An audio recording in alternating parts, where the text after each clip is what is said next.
So our next presenter is all about fitness. So I feel like everyone should just stand up and do a jumping jack. Yeah? All right. So we've got Abby here with GreaterThingsFitness. They're a fitness community transforming fitness we call up through one-on-one consultations and assessment with a professional coach, an individual program, lifestyle guidance, and a strong community. Their clients will do greater things. So introduce Abby. Thank you. I was 6 when I first heard the phrase tomboy. And I was 8 when I learned that girls don't play football. And about 13 when I learned that girls don't lift. All of these messages were reinforced when I was in high school and the boys team got priority in the weight room over the girls. And then in college when I was told that I had thunder thighs. Yeah. I've heard my whole life who I am and what I'm capable of because I'm a woman, because I lift weights, because I'm a wife, because I have children, any number of things. Thankfully, I've had people in my life help guide me past that, to show me the stories I've been told and how I was letting them direct my life, and then to help me change it. So I'm Abby. I'm owner and head coach at GreaterThingsFitness, and that's what we do. We help people explore who they are and what they're capable of through fitness. How many of you here have a gym membership? How many do group classes? Have a personal trainer? Okay, some. How many of you don't go to the gym and don't have a personal trainer because you don't have time? Yep. How many of you have had an injury that kept you out of the gym? Life got in the way so you couldn't go to the gym? Health and fitness is a huge industry, multi-billion dollars. But there's a lot of ways that it's letting down clients and coaches. And there's been little innovation in it since CrossFit 20 years ago, almost 20 years ago. And I, as a coach, was frustrated because the only way that I saw that I could be a coach and provide those services was through group classes or personal training, and neither of those fit, for me personally at least. And then I found OPEX. OPEX calls themselves the coach of coaches. They're working to develop professional fitness coaches who want to do this for a living and providing the knowledge that they need to do it that way. They reintroduced me to the idea that fitness should be about a person's function outside of the gym, and that the best way to do that is on an individual level. So we use functional fitness and individual programming for our clients. And what the hell is individual programming? I'm sorry if I can't swear. Just happened? Okay, good. Individual programming, I'm going to take you through our client experience to give you an idea of what that is. So all of our clients right now are virtual clients. And so they contact us either at an in-face event or through Facebook or email, and we set up a free consult. And the free consult is just a time for you to converse with a coach and learn about what we do and how we do it virtually. After the consult, if you're interested in using our services, then we sign a collaboration agreement. And a collaboration agreement is kind of like a gym contract, except we see it as expectations laid out for both of us of what we expect of you and what you expect of us. And then it's our agreement for how long we'll be working together, and then you can renew it later if you want. From there, we go into the full consult. The full consult is almost 2 hours of you sharing your story, who you are, and where you want to go with your coach. Then we move into an assessment, and the assessment is body fat analysis, a movement assessment, and a work assessment to give us an idea of where you are at physically. And your coach takes all of that, puts it into a program made for you to help you function better in your life. Except most people spend an hour a day in the gym. That's like 4% of your entire week. So we don't just stop there. We also take what we learned during your consult and we give you lifestyle guidelines. That could be anything from morning and nighttime routines to help you wake up and get to sleep and sleep better. It could be stress management if you are starting a business or if you're a parent and your life is just crazy. It could include talking about your shit, and I'm really serious, we do talk about that, because what that tells us is how well you're digesting your food. Usually that conversation doesn't happen right away, but eventually it will.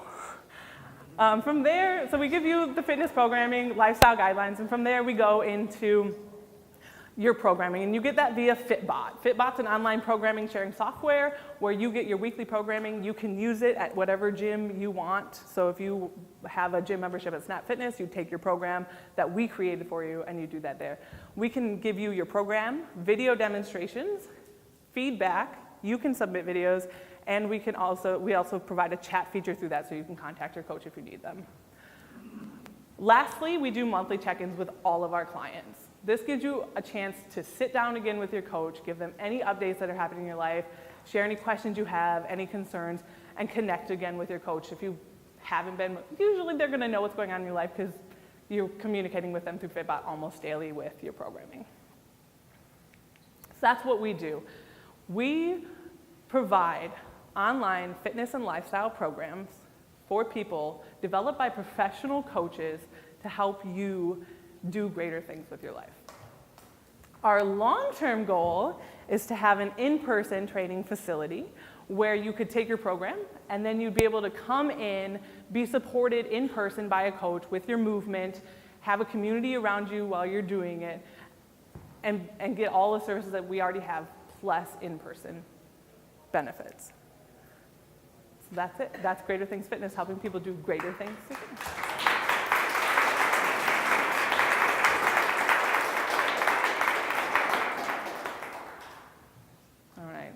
Questions? We don't have a location because we're in Pensacola, so my husband and I live here. But all of our services so far are online. So we have clients from Minnesota, from where we moved from, and from Pensacola. Our goal for in-person coaching would be a location in Pensacola. What's your marketing strategy, since you just said that you have some back home in here? Yeah. So we're in the process of working with actually one of our clients to develop one because that's not our forte, right? We're coaches and we're trying to get better at being business owners. She's helping us develop a Facebook and Instagram, which we already have, but she's helping us design a marketing plan for that. And then we're just setting down in-person events because we want to be able to meet with people face-to-face and explain what we do because it's kind of different than what exists right now. So we're getting together a list of all the events that we want to go to and getting everything that we need to do those. What's the capacity of one coach? How many clients could one coach take on? Yeah, so we say between 30 and 50. We try to limit ourselves to more toward the 30 because my husband and I have been in the fitness industry for about 5 years each, but we've only been doing individual program design for a few years. And so we recognize that our capacity will grow as we grow as coaches. But maximum 50. So when we get into a space, our long-term goal after we get into a space is to hire more coaches so we can get more people into our doors. But it is a smaller setting where coaches only have so much capacity to work one-on-one with people like that. So. It's actually a little bit less because with a lot of personal training that happens, you go in and you get an assessment.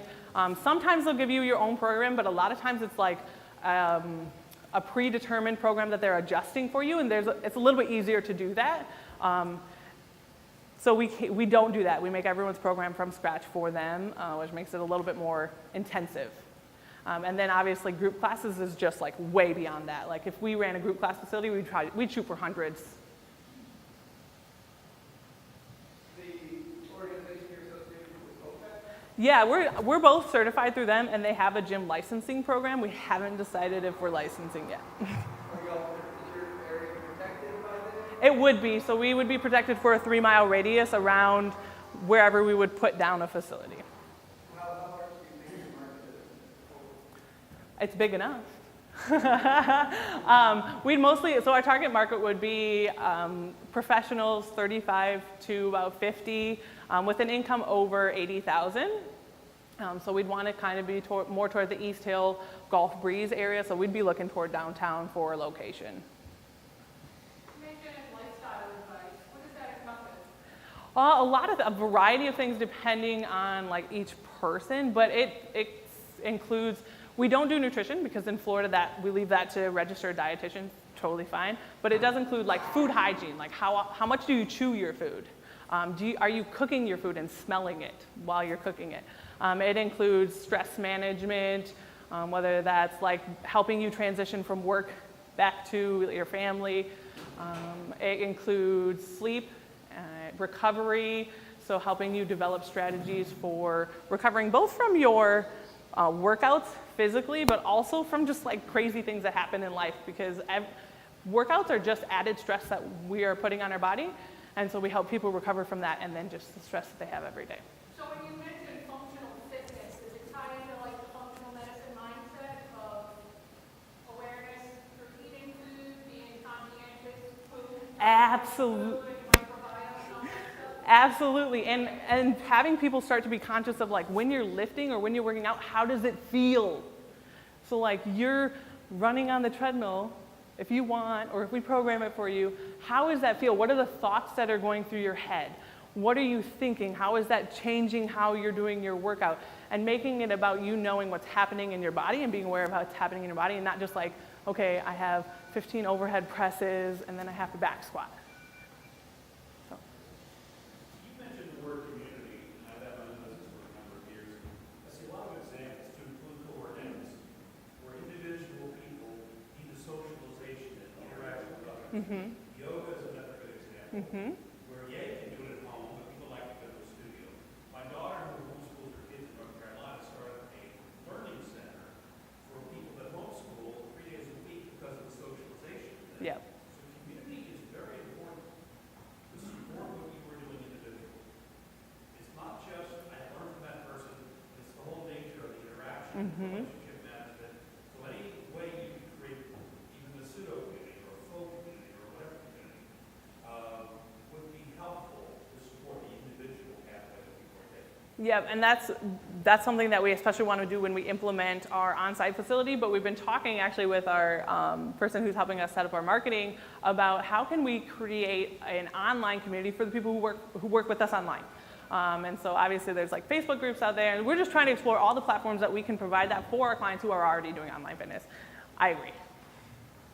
And I'd just like to add, might be having people teach lifestyle classes to the Facebook community or to Yes. those communities. So it brings people together to Yeah. educate and then gives them an opportunity to have a topic for discussion later on. Yeah, and that's a great idea, because like that's already so like we have set out things that we want to do in-person events when we have our facility. No reason we can't do that online, and I had not thought of that. Thank you. So are you tracking like retention and interaction versus an old model? You talk about the industry has innovated in a long time. So are you tracking things like this person, yes, they're fitter, but they're also happier? Are you looking at metrics like that so you compare against old models? Yeah, so we track retention as like our number one like business tracking, because that's how we make sales, really. So most of our people are on 6, 12, or 24 month contracts, collaborations, because we want them to stay with us. But we do also, within their individual setting, we have like the body move and work assessment, but we also make notes of like the words that they use when they're in conversation with us, and like when they're going through the workouts, how they're feeling and their energy. And we don't have a way to track that yet. We haven't developed something, but it does remind me of a school that I used to work in had something called the Hope Survey. I don't know if any of you have ever heard of it, but it's a way to track how people feel about the environment that they're in. And that might be something that we could add in as a measurement tool to give some numbers to how our clients are feeling about their life. That may be helpful. Not Yeah. just for, advertising purposes, but for me to know where I am. Also, have you ever heard of Skillshare? I've heard of it, yes. That is so worth it if you want to get the training out online. Yeah? It's fantastic. Learn how to edit video, play guitar, whatever. It's phenomenal. Cool. So right now, it's just individuals coming to you, and those individuals are paying them their gym membership. Yep. Are there opportunities for you, either through insurance providers to pay you, or like corporate wellness type programs for you to be a provider within a corporate environment? Have you looked at those sales? We haven't looked into that, mostly because we just haven't. So we only actually started our business a couple months ago. Like we were kind of like doing training, you know, but actually started the business a couple of months ago. And we've talked about collaborating with some businesses. Our services online run about 125 to 150 a month, depending on the contract you sign. And in person, they'll run up to 300. So it would be nice for people to have a little bit extra help in covering those costs. We haven't considered it. A lot of analysts are saying that there's a boutique fitness bubble in the United States, and that's going to be the first thing to go when the next debt cycle comes around. What are your response to that? I hope so. I hope so, because what I see that as is people taking a certain type of exercise, putting it in one facility, and then having people do just that.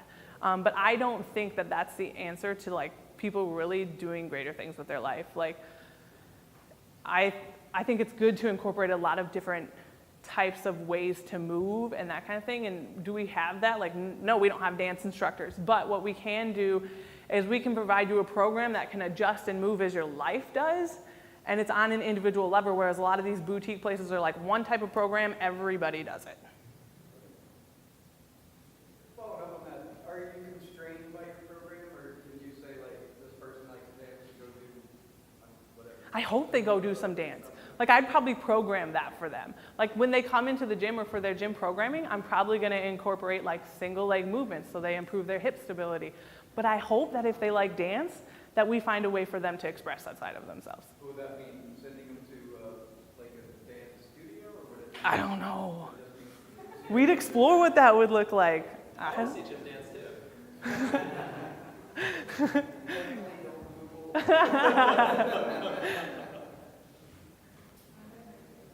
So 3 years from now, you and your husband are very successful at what you're doing. You guys are kind of reaching some of these goals that you've set. Can you kind of explain how that looks like outside of just having your own Pensacola? What does that look like for you guys? Well, actually, so I'm going to go out to 5 years, a little bit further. We can start with 3 years. 3 years, we want to have a facility and already have hired on more coaches, or have a second facility, because I don't know if anyone here is big into like the world of community research, but they say that communities kind of start to branch off between and split between 80 and 120 people. So with the two of us, we could serve anywhere between 60 and 100 clients, and that's hitting that like split point. So we'd either expand our community to like allow more gym space, or we'd open a second facility. We do want to, within 5 years, be able to consider hiring on enough coaches and management if needed to cover our gym here, and then we want to move back to the Midwest and start another gym, because that's where all of our family is. That's where our long-term goal is to be. So does that answer your question? Cool. Starting a business with your romantic partner is, certainly something that I think people have pretty polarizing views on.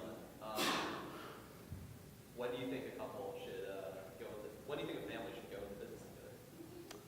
Oh man, I don't know, because I've even questioned it. But I think what I would say is the strongest thing that we have is we have a really good ability to communicate with each other and to challenge each other. And part of that is just both of our curiosity about things and our like, well, I heard this, and I'm like, that's stupid. And he doesn't take offense to it, or I say something, he's like, no, did you read this article? And I'm like, okay, good point. So we have an ability to communicate, where I think sometimes relationships fail is in communication. And so I'm sure that there will come a point in our relationship and in our business where we're like not communicating well, and that could cause some tension, and it probably will. But we also have done that before. So I'm hoping we'll make it through, and I think we will. Second question is on, I know Silicon Valley's been receiving a lot of criticism for being a relatively sexist place for, with respect to, especially sold in the eyes of a female founder. I can't imagine that the fitness industry is a particularly egalitarian one, but maybe I'm stereotyping. It's not particularly egalitarian in any way. Like even OPEX, I've been disappointed with like their advertising, the way that they market. Both It's very like, they're targeting coaches of coaches. So they're if you go to their website, it's a lot of like white, very fit people, okay? We want to change that a little bit, and I think the nice thing is in the fitness industry, people are starting to recognize that there's a whole range of people who are qualified coaches, right? So it might take a little bit of, I might get a little bit of pushback. I might get the whole like, girls don't lift comment, I'm sure. But I don't really care. You see dietitians, massage therapists in the business model? Yes, yeah. As well as we would, so right now we do all of our body fat measurements with calipers. We'd like to start incorporating either InBody or DexFit, which just came into town. We definitely, partnerships will be a thing in our future.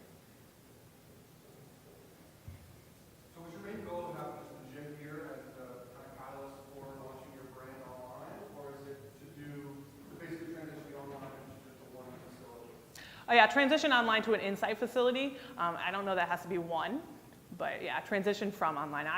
I like online because it gives us a way to do it when we don't have space, but because of the community aspect of it, I want our final goal to be on-site training. Why Pensacola? We're here.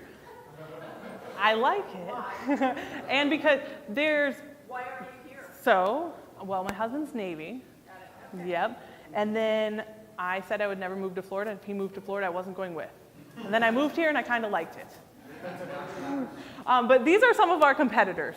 But all of our competitors, they don't do what we do, right? There's some that are personal trainers. There's some that are CrossFit. There's the boutique gyms that offer the one program that everybody does that I agree will go out soon.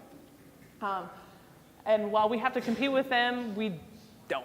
Like, our prices, we tried to price our programming, especially our on-site stuff, in between personal training and group, especially CrossFit. So it's an in-between price point, and it's a service that's not being offered yet.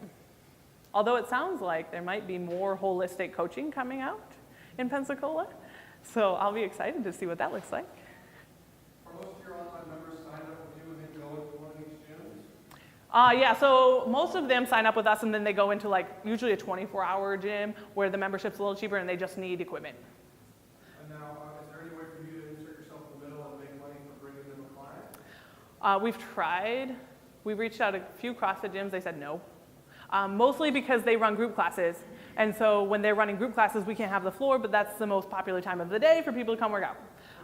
And then, what? Do you need the floor if it's just me going individually on my phone? Well, they like to have their entire space for their group class, and like, they get weird about people coming in.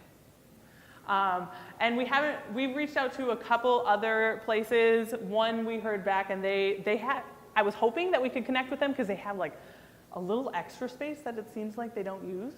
But they said, no, we're using that to grow into it.